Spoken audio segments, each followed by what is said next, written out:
Thank you, everybody. Let me start by saying that it's a pleasure and an honor to be in, as you said, the oldest congregation in the United States. And as a rabbi, to be in such an old congregation, I can tell you about my congregation in the northern parts of Tel Aviv, which you can almost call it the newest congregation. At least in Israel, we have a high holiday congregation coming together every year. So I know how hard it is for the Gabaim, the Parnasim of the Kehillah, to keep a congregation going for so many years and have people coming at 7 o'clock at the evening after a work day, going out of the house. It's an achievement, and I appreciate it, and I'm happy to be here. So thank you very much for the warm welcome. I'll just put it aside. My talk, as we said, is going to be about Jews in colonial Algeria, which was especially during the time period when Algerian Jewry shifted from the Ottoman Empire to the French colonial regime. But just to put us in the right space, I would show a few maps just to orientate us. You know, it's 7 o'clock. Some of us might be tired, so I just want to put it in the right direction, and I'll have to walk. Okay. So today, when we think about Algeria, many of us think about the People's Democratic Republic of Algeria. But for many, many years, Algeria was not an independent state. It was a territory under the rule of many empires: the Phoenicians, the Romans, the Byzantine Empire, and then later on the Ottoman and the French Empire. Now you can see it's part of Northern Africa, but it is really, really close to Europe. Actually, it's a very short sail from Spain to Algeria or Morocco. So we can understand why actually Algeria used to be a liminal zone between the empires.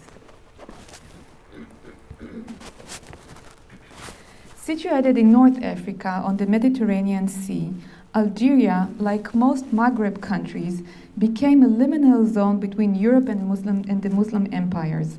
Shifting from one regime to the other, many powers were interested in gaining control over this area. Now you can see why. You can see how Tunisia is a very important port to bring merchants from Africa to Europe. Many important commercial routes went through Algeria. Some of them went to Morocco and Gibraltar. So this part of the coast, the north coast of Africa, was always a very cuffed geographical area. Many empires wanted to settle, to build a port, to control the ports, the ship, the merchandise coming from Africa, reach Africa, and bring it to Europe. So this area, especially the northern parts of Africa, shifted hands many times. If you can just recall history, high school history, at least Israeli high school history, with the conquest of the Muslims and Spain, each time one empire conquered this part, and then the other one came back and forth, because this area was so crucial for the Muslims and the Christians.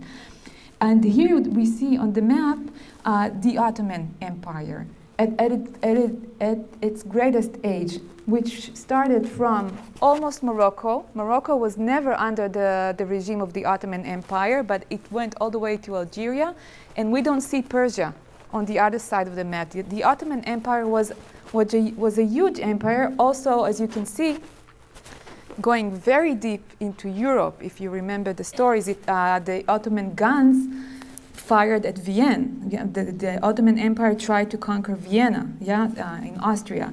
So the Ottoman Empire was a huge empire, and Algeria was under its regime for a very long time. But although through all those years, European elements were almost always present in Algeria, one way or the other. The Spanish tried to conquer Algeria, and when they did not succeed, they always made sure, not only the Spaniards, but the Italian as well, to have some kind of a consulate or a big merchant company. But the Europeans always wanted to have one foot at the door, one foot at the Maghreb, because the Maghreb was the door to Africa. So a lot of European countries always wanted to have some kind of a holding over the north of Africa. And this is why Algeria is a very rich country in this way, that you have a lot of histories in it. Part of this history is Jewish history. Algeria is very rich with Jewish history. So for many, many years, the Ottomans, the Turks, controlled the area. But eventually, in 1830, in a part of what we call the Imperial Age, when the Netherlands, the English, the German, the Portuguese started traveling the seas and just going into any territory that they wanted. So as a part of the Imperial Age, countries like, as I said, the Netherlands, with the use of military power or with commercial power, began to conquer Africa.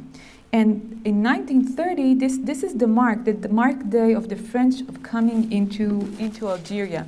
And you see the difference with the maps. You can see the whole pink area turned out to be French area. And you can see what happened to Africa. Part of it, let's compare the maps.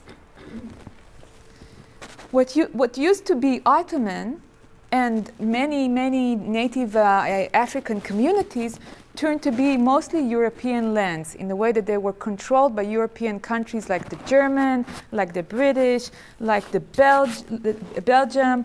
All those European countries looked for a holding, a place where they can take a hold over Africa.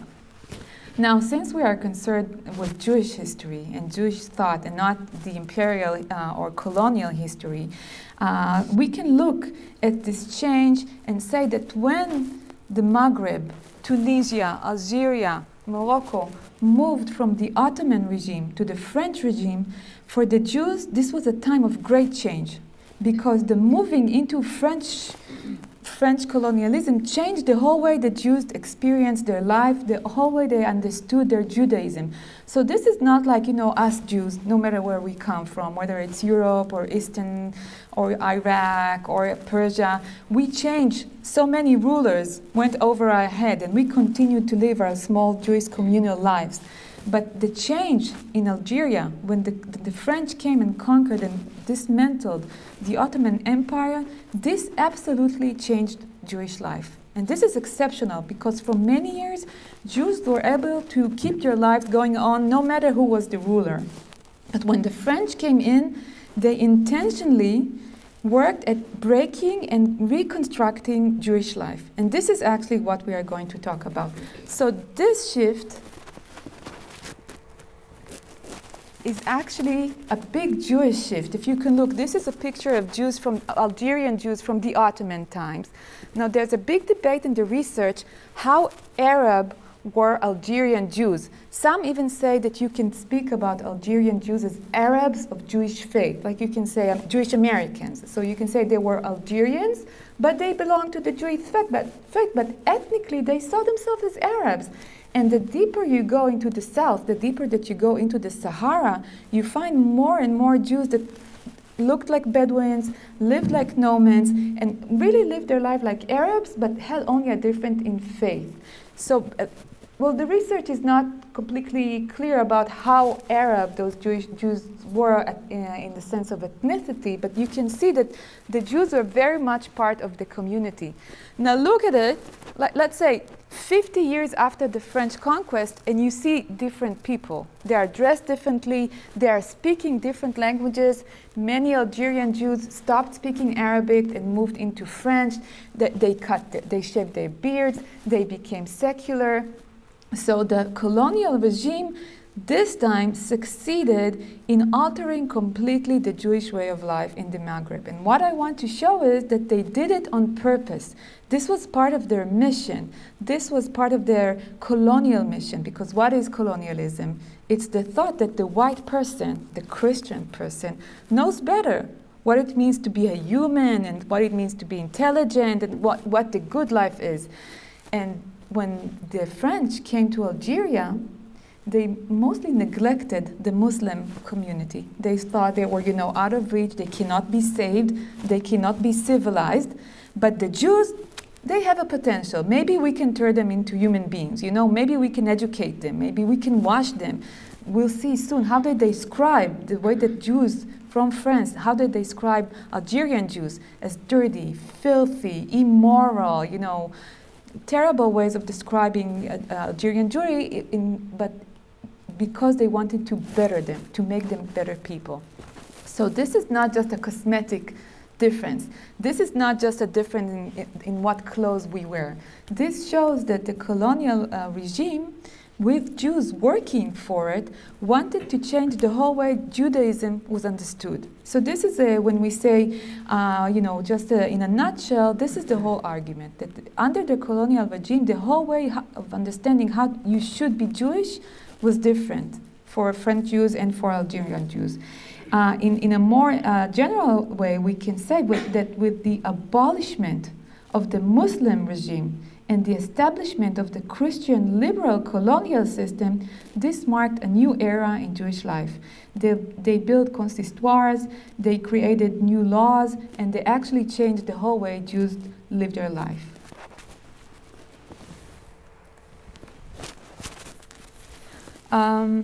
So after giving the whole argument in a nutshell, let's just look again at Algeria from a Jewish point of view, because the whole colonial story, the big story, happened to Jewish Algeria, and this is what we are going to focus on in our talk. So what we're saying is that Algerian Jewry transitioned in a relatively short period of time from autonomous, coercive, communal politics into a voluntarized political system.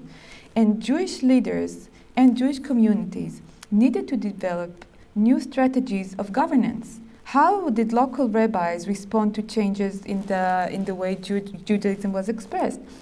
Did it affect the way they understood their jobs as rabbis, as gabbais, as leader of a community? So what I'm trying to do in this talk is to describe the metaphor, the change, the transformation. And we'll do that, always big talks, historical talks. They are hard sometimes to follow after a few minutes. So we're going to take this big discussion and follow the life of one rabbi, Mordechai Ankawa, which is in Ankawa, which is I always make this mistake. Ashkenazi, what can I do? But which is a rabbi that wrote during this time of transition. And I want to see and I want to show you how he understood questions of power, of legitimacy, and of ruling in the Maghreb. So after the very short survey that we gave, let's give some historical background that can help us understand the story of Algerian Jews. Now, researchers have a very big argument on when the Jews arrived to the Maghreb the first time. A lot of Algerian Jews like to say how their families came from Spain and all that, but most Algerian Jews and most Maghreb Jews, Moroccan Jews, are not from Spain. There are Jews that got there sometimes before, even in the 7th century. The earliest remains that we find for Jewish history in Algeria is from the 7th century, and we find gravestones from the Roman period. So you can say that the Jews were there even before the Muslims came into the Maghreb. Jews were there but as a part of the Roman Empire. And they were conquered, like many other tribes in the Maghreb were conquered by the Muslim empires in the 7th century, when the Muslim troops, just stormed all over Africa and conquered the north part of Africa. And when this happened during the 7th century, Jews were treated as dhimmi, if you know the word, Arab speakers. Dhimmi is a Muslim word for a minority that has a right to survive. Now, Islam is usually not tolerant to other religions, to say in a general way. But they do respect two groups which are called people of the book, Christians and Jews, because these are groups that got revelations in the past. So the Muslims respect the previous revelations, and this is why they allowed Christians and Muslims to keep their way alive. And they did, sorry? You said Muslims. Oh, I'm sorry. This is why the Muslims allowed the Christians and the Jews to remain in their religion. Other religions, pagan religions, were forced to convert to Islam, forced by the sword. But Jews and Christians were allowed to stay in their religion because they were people of the book, Al-Kitab. Yes, so they had previous revelations. Now, the dhimmi legal system, which aimed to protect the life, property, and religion of non-Muslim citizens, subjected Jews to Sharia law. But it assigned most life of the Jews to communal affairs. So it created what we can call as a Jewish island. You could live your whole life as a Jew and only know your community and your rabbi. If, in case you didn't choose to go to a Muslim court, you can spend your whole life in the Jewish community because you were protected by being a part of that community. So this is what being dhimmi grants you. It also had its bad sides. Dhimmis were discriminated. They were not allowed to carry swords. They were not allowed to ride horses. Every time a Muslim came by, they had all kind of rules that which they had to move aside or maybe bow. So it wasn't a really tolerant regime in a way that it wasn't pluralistic, but it allowed Jews and Christians to go on with their lives. And the Muslim courts, when a Jew was dragged into a Muslim court, it was never favorable for him. But it was some kind of a status quo, which at times had very bad outbreaks. We know about pogroms also in Morocco, in other parts of the Islam world. We know, for example, that in the 9th century, there was a time that Iraqi Jews had to wear, had to wear a yellow patch over their clothes to show that they are Jews. So I know that many times we like to paint and picture the Muslim world and the Jewish relations with the Muslim as a kind of a paradise and everything was so friendly. It wasn't. You know, it's a big history about a lot of people and most of it was very polite, we can say. But it's not paradise lost. It had its own problems and its own negotiations. But from our point of view, the political point of view, what is interesting is that the Jews had political autonomy. They made their own religious rules.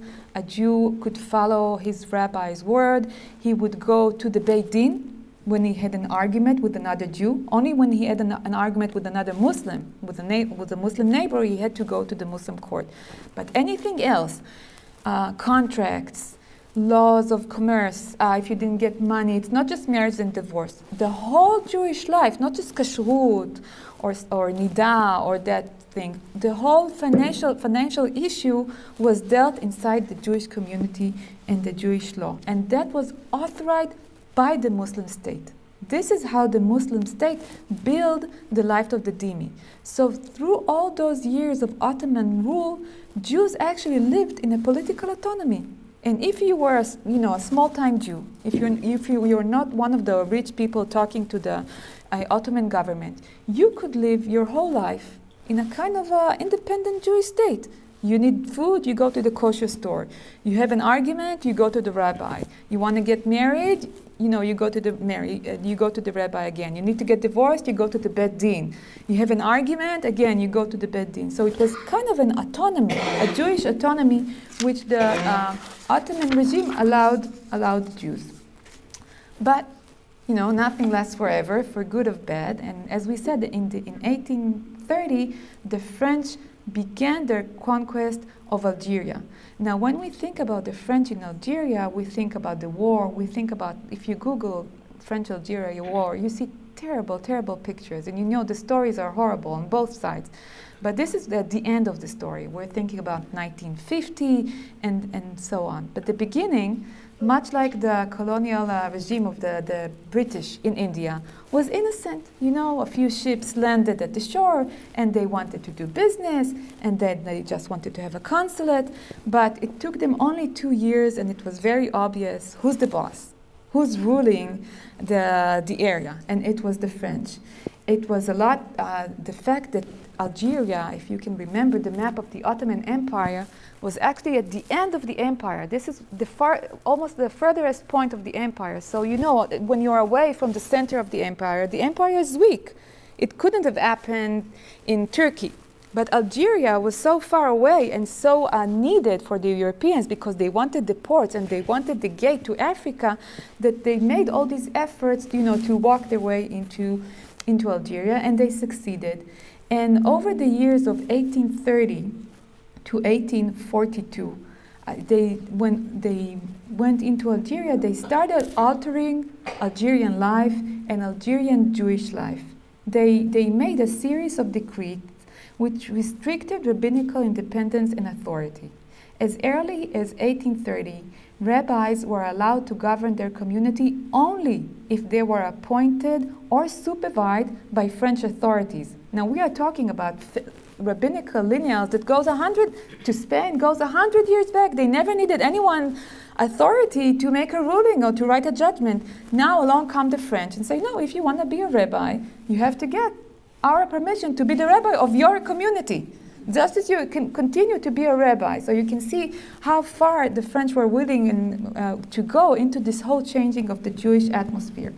And after subjecting a local rabbinate to the supervision of colonial regime, a decree from 1834 limited the Jewish court's jurisdiction, assigning them the authority to rule only on marital matters and kashrut matters. No more commercial, no more choshen mishpat, no more all the issues that Jewish law deals with on a daily basis.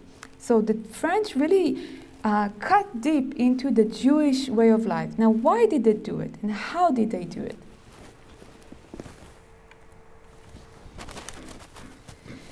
After 12 years of ruling, it was pretty obvious that the French are going to be staying in Algeria and that they actually conquered the state, and that they need a policy of how to treat Jews in Algeria. They made a few decrees, but now they wanted a plan.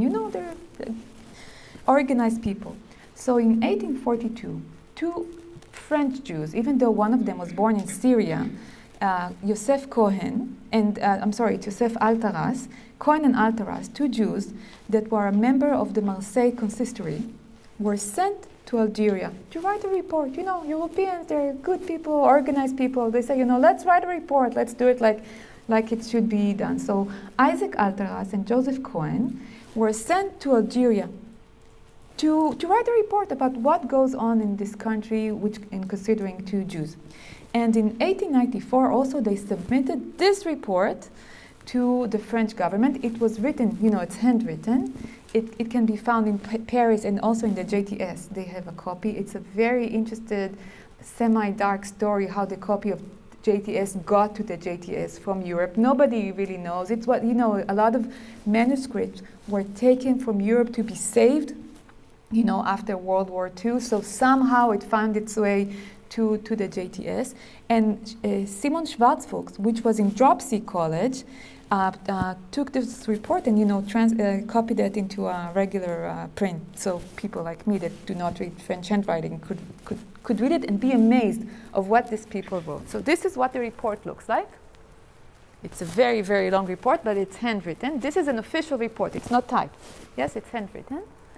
And let's read a few of the sentences. Let's see what French Jews told the French government about Algerian Jews. And I'm bringing you only a few sentences. So they traveled the country. I'm saving you the most parts of the report. We say that, of course, Algerian Jews are immoral, they're dirty, they're not educated, their houses are dark, their food is terrible, everything is so degenerated. Yeah, it's a very big report that says exactly that money issues, of course, in the community are not dealt as they should be, everything is corrupted.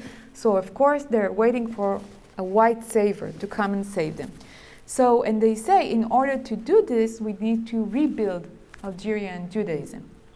But, they say, Algeria does not yet possess these precious seeds of such level of development. So they say, who's going to elevate Algerian Jewry? Who's going to make them human or good Jews finally?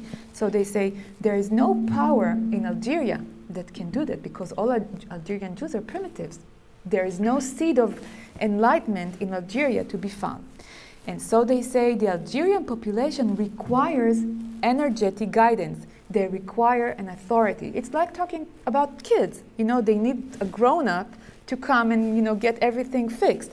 And then they say an Algerian consistory would not be established in order to represent the local Jewish society, but instead to manage it.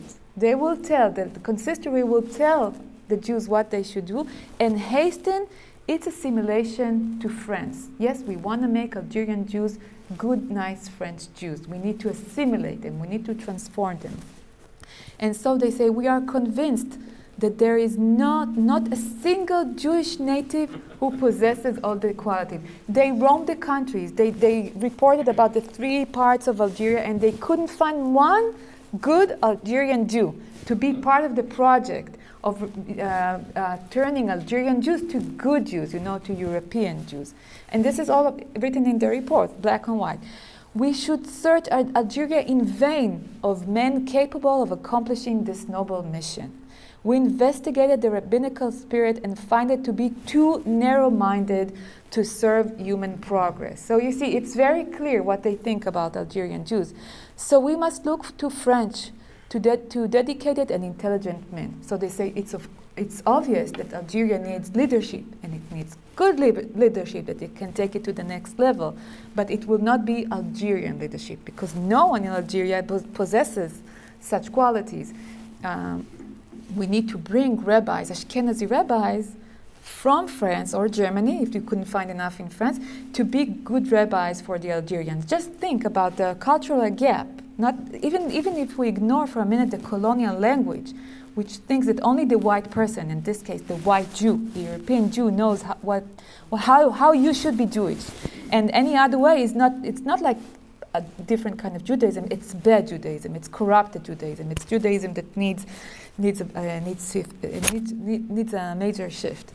So describing local Jewish life as degenerated and in need of fundamental reform, Alteras and Cohen suggested a series of steps to regenerate and to civilize Algerian Jewry. It included the constituting of 3 consistories in 1845. This was one of the results of the report.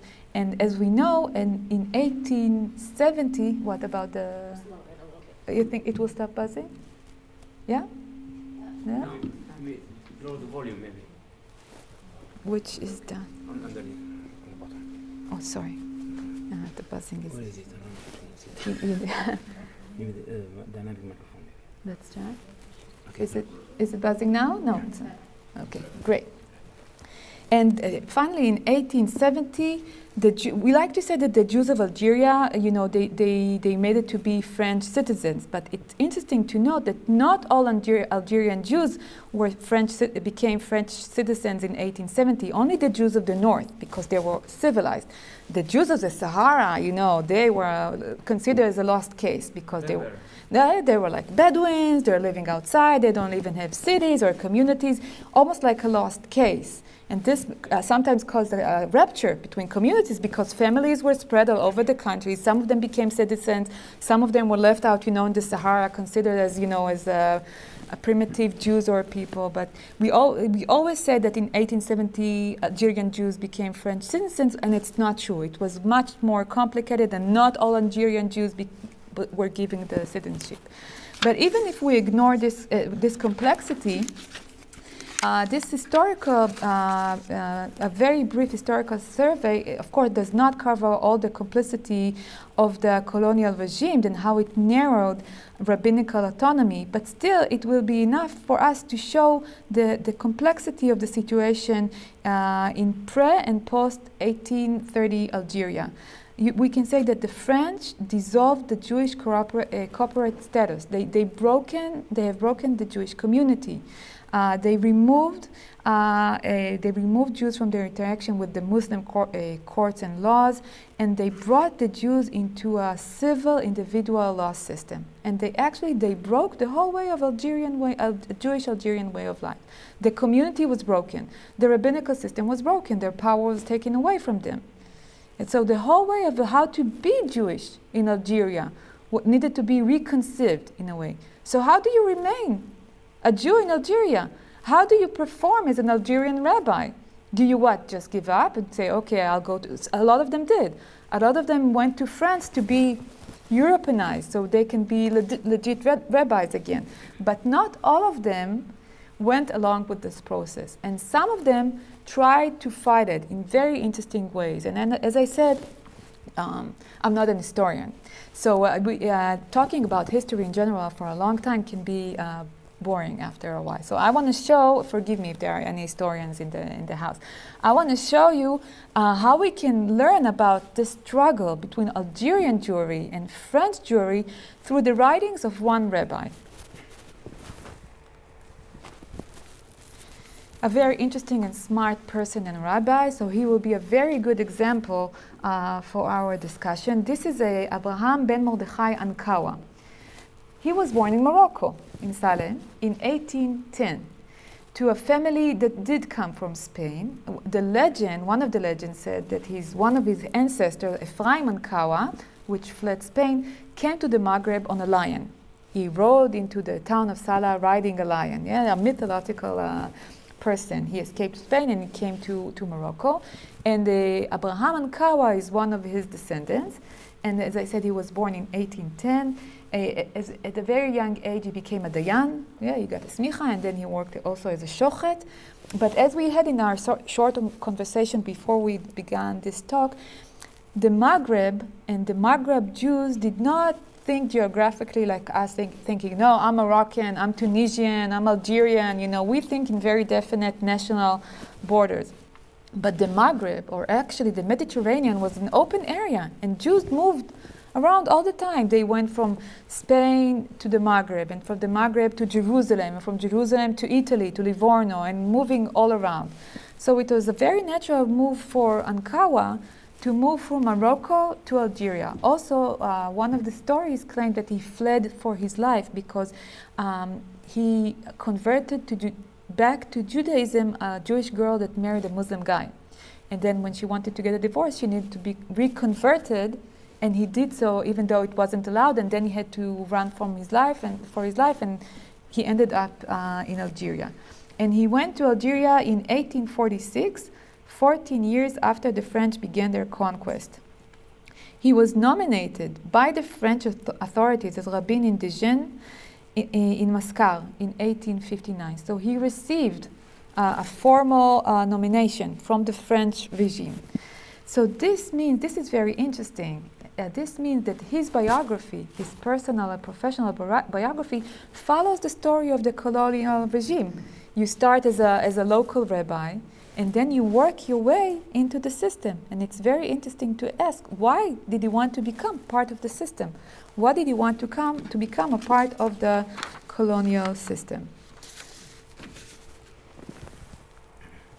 Okay.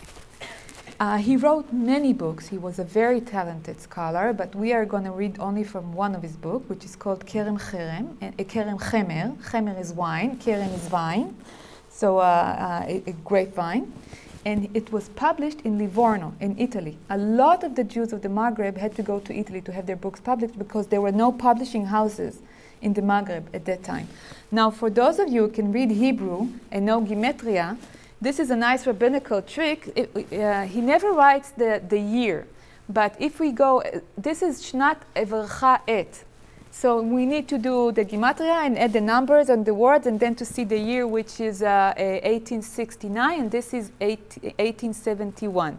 But this is the Shnat Shalom Tova Uvracha. So it's a trick that they like to use every time when they want to date the book. So this is his book. It was published again in Livorno in 1869 and 1871. Okay. Now, for those of you that did not have the pleasure of reading Responsa book, first of all, lucky you, because it's actually this big. Because printing was so expensive, they wrote in a tiny font. This is Rashi font. It's not Hebrew like you would see in Hebrew books. It's a different font that you need to get used to reading. But this is how an halachic book looks like, at least in those days. Very tiny.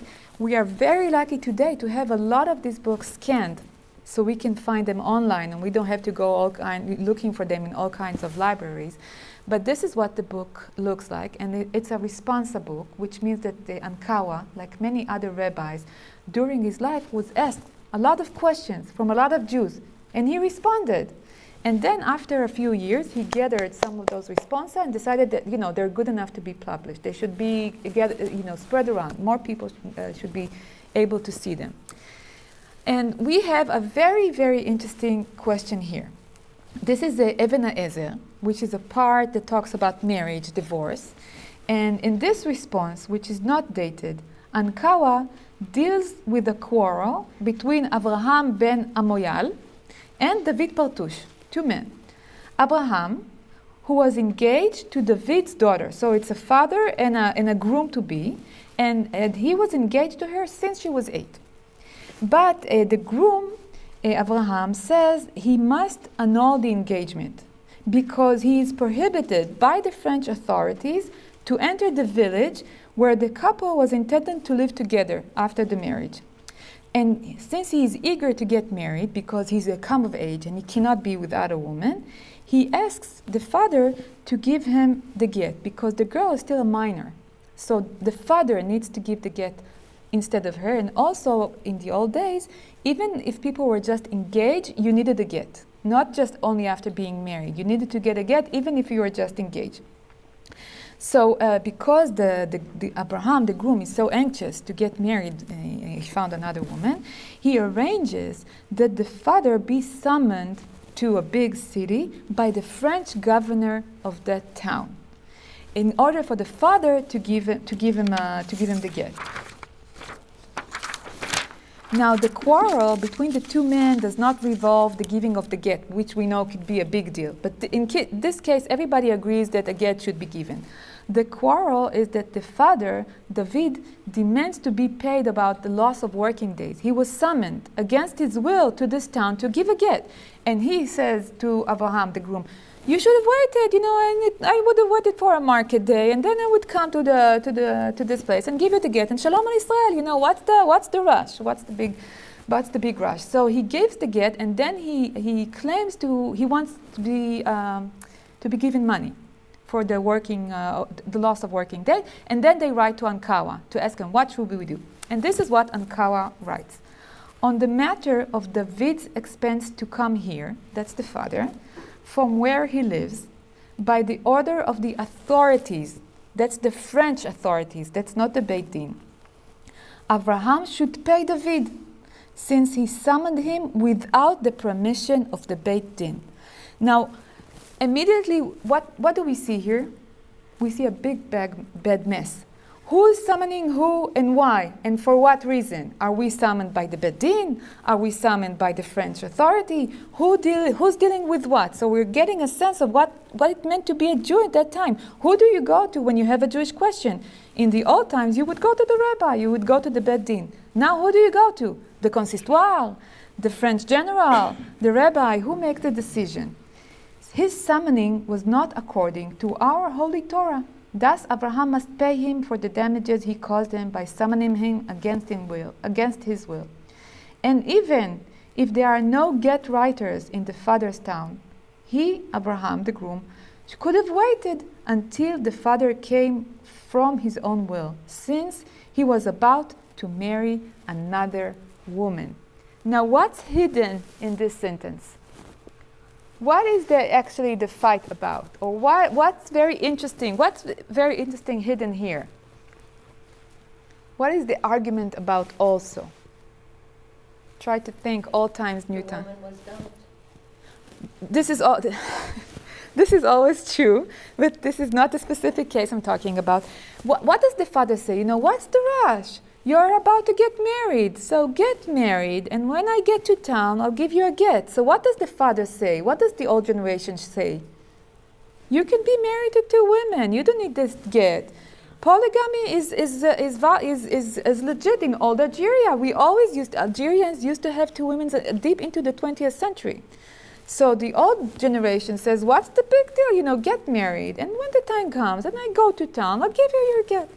But the younger generation does not want to marry two women. They are young, they may be, they're modern, they don't believe in polygamy anymore. So he demands his get now because he wants to get married. So we see there's a big generational gap here between the old generation and the new generation. So it's important to notice, first of all, the generation gap. And second of all, look at the mess. Look at the rabbinical, Judaic mess we find here in this response. Who's giving the response? Who's making the decision? The rabbi, the father, the court, the general. This is what we call legal pluralism, where you have a lot of legal systems working together, sometimes one against each other. Now, this is not necessarily bad for the legal customer, because as a customer, I can choose which system would give me the best answer. So the young generation, the younger generation, the groom, he wants to get his get because he's modern, he doesn't believe in polygamy anymore, so he goes to the general. He tells him, I need this get right now. You go and get it for me, and then I won't have to marry two women. So it's a legal market, and they do shopping. It's called forum shopping. You go to whichever would give you the best solution. But think of the rabbinical nightmare for a rabbi. How do you write when you know that you are a part of the market? When you know that if you give an answer which is not good enough for someone else, what does he do? He just goes to the other system. In the old Algeria, what the rabbi said, that was the word. He had the authority. In new Algeria, who has the authority? It's a very big question in that matter. Let me show you another example. Are you holding on? Can we go on to another response? I know it can be. Well, at least we're not reading the original. You still. Okay. Okay. So first of all, we saw the legal market and the legal mess, that the transformation between old Algeria and new Algeria. It wasn't just a clear cut. It was a process of 40 years. And during this 40 years, a lot of Algerians didn't exactly know what to do, and the Algerian rabbis were really caught in the matrix. So now we can understand why Ankawa wanted to be part of the official system, because when he became part of the consistoire, he had authority again. He had the French authority at his side.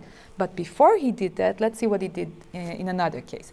So this is another case. Again, we have David Partosh. I don't know if it's the same one. We can't exactly know if it's the same David Partosh. Partosh it's quite common. We can have a few David Partosh in the same city. But if it's the same guy, he's having a lot of marital problems. This guy.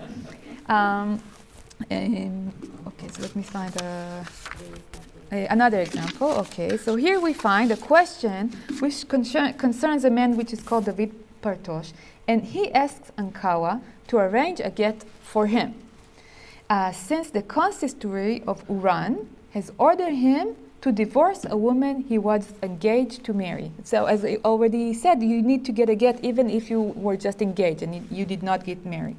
Now, why is he ordered to divorce this woman? Because this woman's first betrothed died before they could marry. So she was engaged and her betrothed died.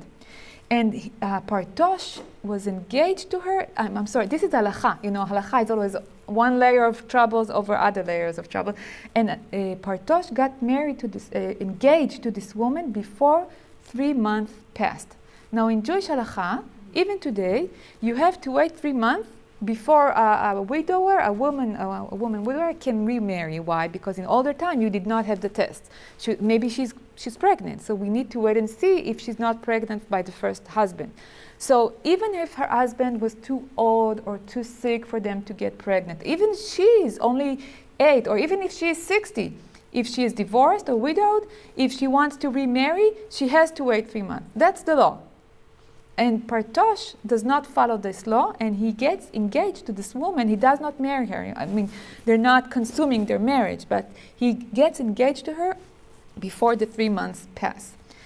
And then the consistoire hear about this, and they say, no, this is bad, you have to give her a divorce. Now, remember I told you the legal customers are very smart. So this Partosh goes to Ankawa, and he tells him, listen, I need a get. I never meant it to be wrong. First of all, what can I do? I'm an Am Haaretz. What do I know? I'm ignorant. No one told me. I didn't know anything.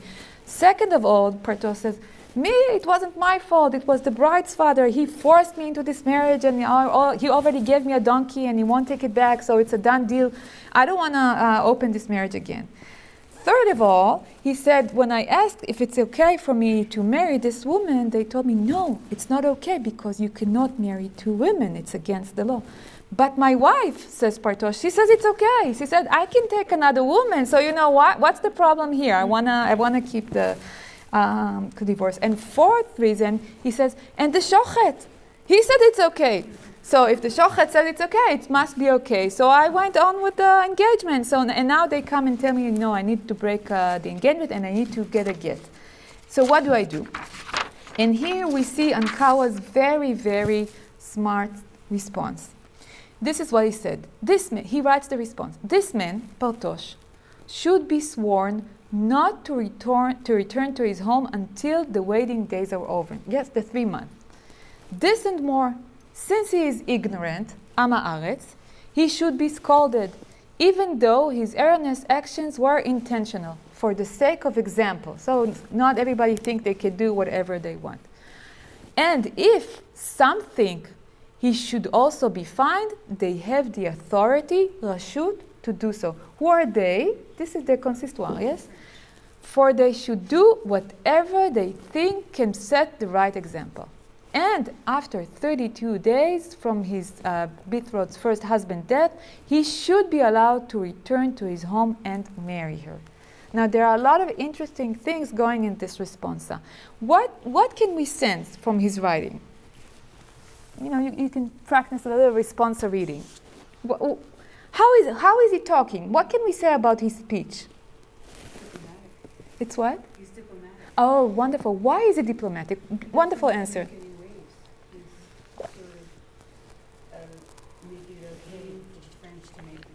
Exactly.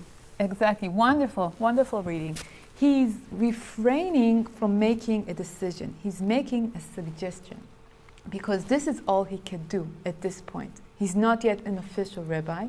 And even though this Partosh came to him, Ankawa, does not have the authority to make a decision. The consistoire has the authority. He can only write a consistoire and say, listen, this guy is Ama Aretz, he does no, maybe we should think about it. But those that have the authority should make the decision. I'm just making recommendation. Look, don't look at me. I'm just making recommendation here. That this is a posek, a rabbi that knows very well how to make decisions, and he has a book full of them. But in this situation, we can see how smart he is in one way, and how delicate and complex the situation in Algeria is. Who has the authority? He had it only a few years ago, and now it's gone. And then when he becomes a part of the official system, he writes decisions again. But we catch him at a very delicate time when he is stuck between two paradigms. The old paradigm, the new paradigm, everything is shifting. So when we talk about politics or rabbinical government in Algeria, in French Algeria, we see how complex it is. And actually this complexity did not end in 1870 with the Cormier Decree and the neutralization of all the Jews. It continued for a very, very long time. So we see how delicate and how complex rabbinical government and rabbinical politics were in French Algeria, because the French intervened with Jewish politics and with rabbinical politics directly. And Ankawa is the perfect demonstration for that, coming from the out of the system, only giving recommendation and then pushing his way into the system so he can be, again, a ruler, a posek, a decision maker. So at this point, his ruling no longer possessed the same power and authority they did in Muslim Algeria. Thus, so when he finds himself in an halachic disagreement with the official establishment, his ruling on this matter of Partosh contradicts the constitutory. He's very careful, diplomatic, as you said, to write recommendations and not directives. He's very diplomatic. And by doing so, he acknowledges the shift in authority and enforcement. He might not appreciate the voluntary status of the new regime is forcing upon him. He might not value the values this regime is promoting, but when necessary, he complies with it. He has to comply, and he's very smart to read the map, to understand what's going on. I'll be wrapping up in a minute. When we examine Ankawa's ruling in the two responses that we just very briefly went over, we see how they convey the phenomenon of which we are seeking to explore, communal government in French Algeria. Or we can say generally Jewish life in colonial Algeria or the Maghreb, the whole Maghreb. Tunisia was under French ruling, Morocco was under French ruling, finding themselves in a very different form of life than the Ottoman Empire. Jewish leaders and institute had to respond to a multi-layer, polylegal, voluntarized environment. Now, I want to end with this notion of complexity, but I want to end and to first of all make the point that Ankawa, which is a fascinating scholar, and I wish we could give him more time, is not exceptional. The fact that we only read his writing does not mean that Ankawa is one of a kind.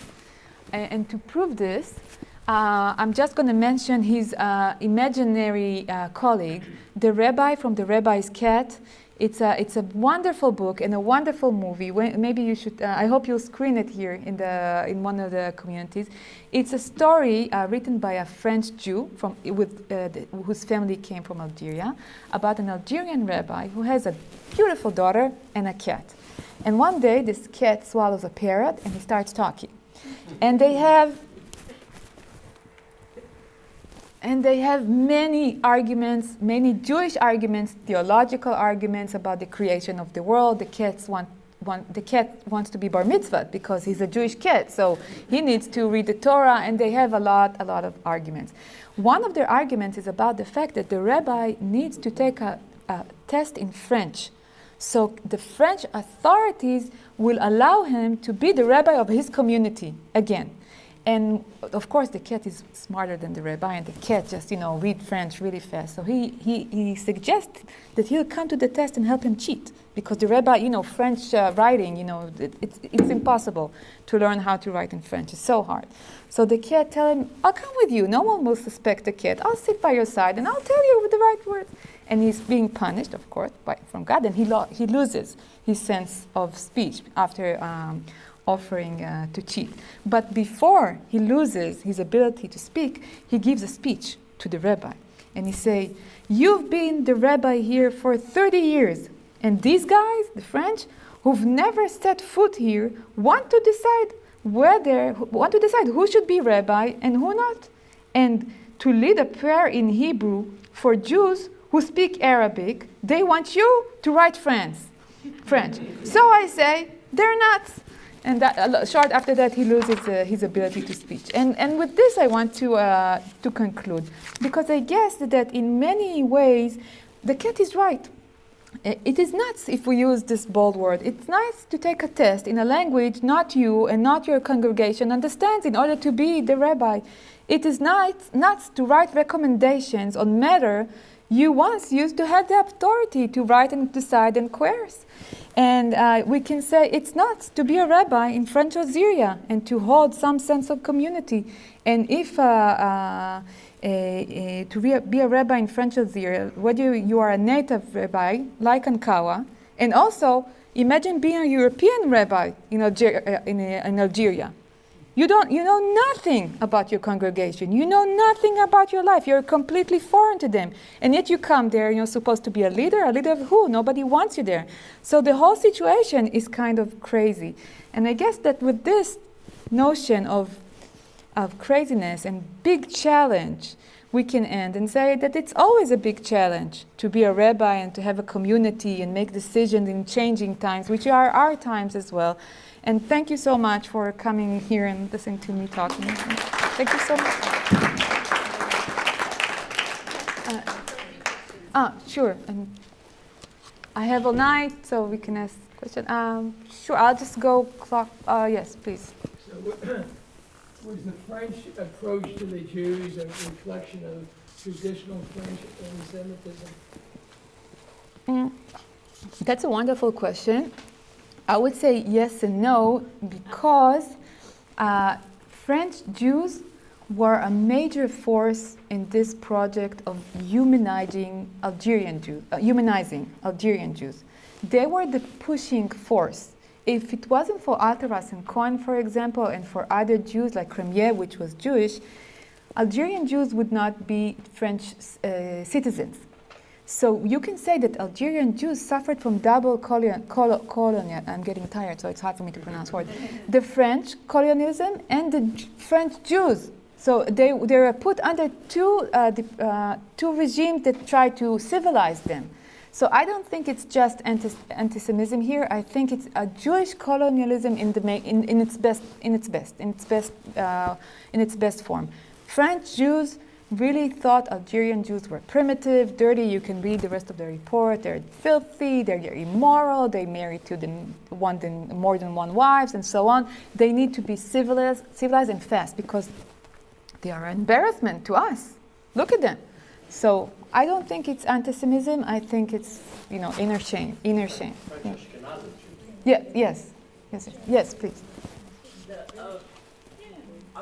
You have anything to say about comparisons between the way the French acted in Algeria towards the Jews and the way they acted when colonizing, say, West Africa, where they also had the civilizing mission, and then I know in certain places, Senegal, for example, they announced that people who came from certain areas could become citizens, but the vast majority were, too inferior to even think about it. And then they even set up special schools to train those people.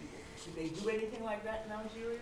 Yes, the whole policy of colonialism is to rule and divide.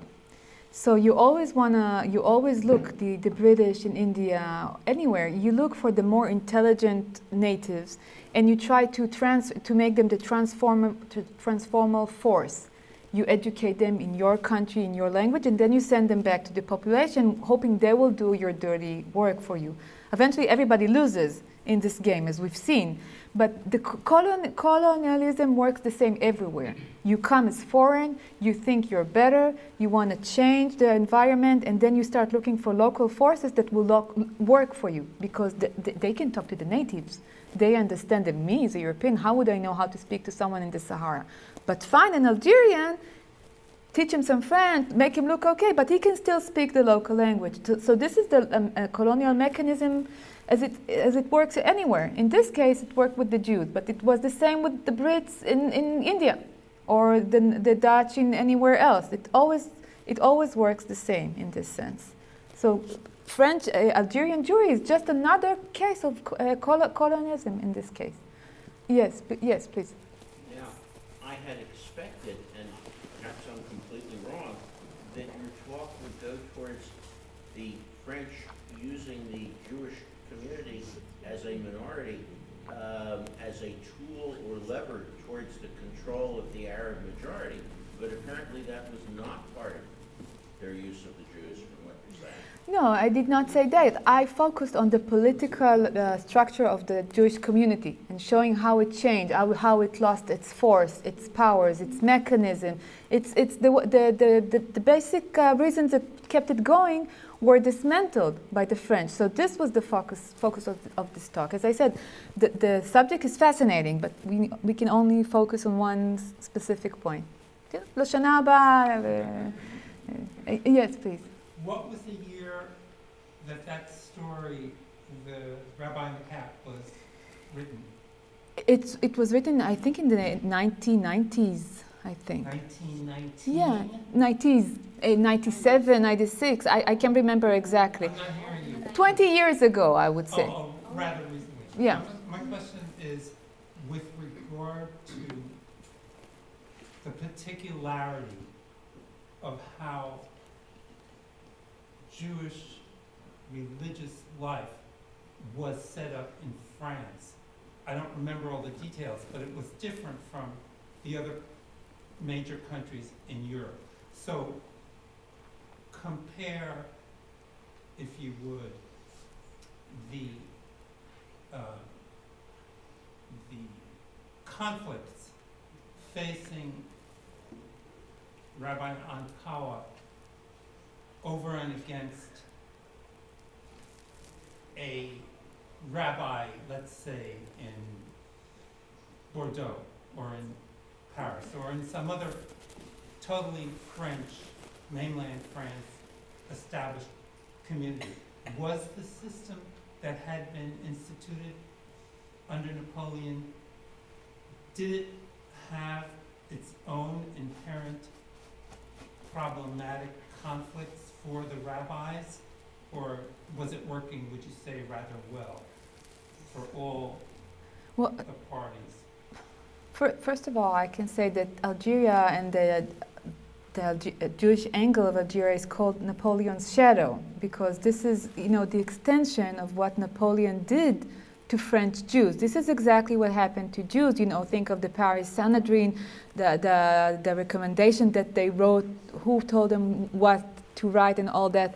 So in a way, this is the extension of the process. What happened to the French Jews later on happened to Algerian Jews as well, but interestingly enough, by French Jews that were already assimilated in that line of thought. They thought it was good.